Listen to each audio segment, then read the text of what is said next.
And an update tonight on the Carnegie Bar that became a rowdy attraction during the pandemic for partiers from all over the area. As 11 investigates first reported, Hottie's Martini Bar has been under investigation as a nuisance bar.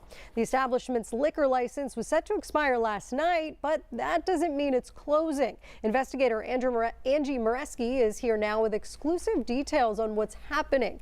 Angie, what'd you learn? Well, Liz, I talked with the Pennsylvania Liquor Control Board, and Hottie's has been given temporary operating authority, essentially a license extension, while its license renewal application is reviewed. That is frustrating news for neighbors who had hoped the liquor license would be denied, but it's essentially part of the process. Now, we first told you in April, Hottie's became a magnet for partiers during the pandemic, including several NFL players after being cited for ignoring COVID safety rules. Scenes like this on a Friday night showing everything from overflowing crowds with rowdy patrons waiting to get in to public drunkenness and even individuals being arrested outside the bar. It all left residents fed up. Public urination, broken bottles, beer cans all over the place. It's constant turmoil on the street.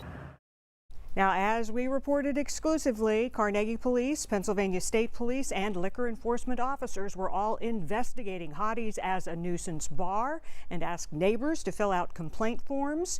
Neighbors and police do tell me things have been much quieter at Hottie's since COVID restrictions have been lifted everywhere else.